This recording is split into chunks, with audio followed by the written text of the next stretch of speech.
تنازع کی جڑ کی طرف چلیں گے تو یہ جڑ ہمیں 2019 میں ملے گی. 2019 میں عمر البشیر کے 30 سالہ اقتدار کو ختم کرنے کے لیے سویلین پروٹیسٹ اسٹارٹ ہونا شروع ہو گئے.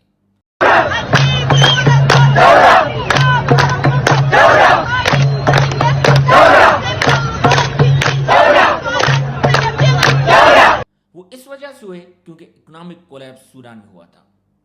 اکنامک کولیپس کی وجہ سے گورنمنٹ نے آسٹریٹی میئر سے اڈاپٹ کی, فیول سبسڈیز ختم کی. اس کی وجہ سے انفلیشن انکریز ہوئی اور اسینشل کموڈیٹیز کی پرائس میں ہائیک آیا.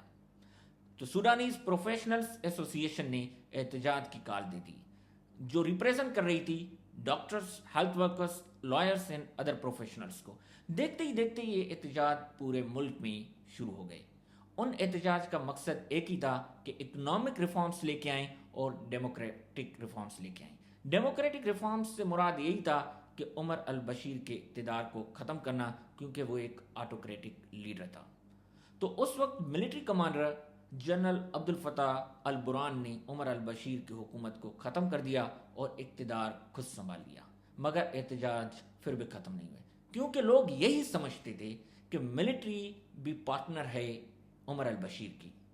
تو ان احتجاج کو ختم کرنے کے لیے ایک ٹرانزیشن کونسل بنایا گیا. اس کا مقصد یہ تھا کہ کس طریقے سے سموتھلی ایک سویلین حکومت بنائی جائے. تو اس ٹرانزیشن کونسل میں 11 ممبرز تھے. 5 ملٹری کو ریپریزنٹ کر رہے تھے, 5 سویلینز کو ریپریزنٹ کر رہے تھے, اور 1 ممبر دونوں کے کنسنسس سے سلیکٹ ہونا تھا.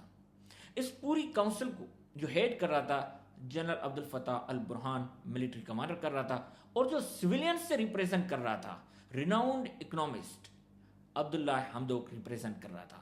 اس کو پرائم منسٹر کے عہدے پہ فائز کیا گیا تھا.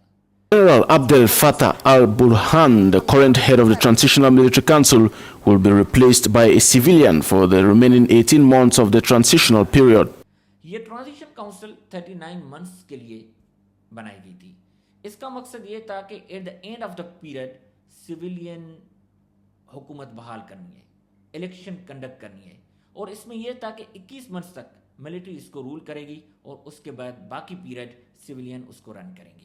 مگر کچھ عرصے بعد ود ان 2 ایئرس اس کونسل کو ختم کر دیا گیا. عبداللہ حمدوک کو گرفتار کر دیا گیا اور جنرل عبد الفتاح البرہان نے خود قبضہ کر لیا.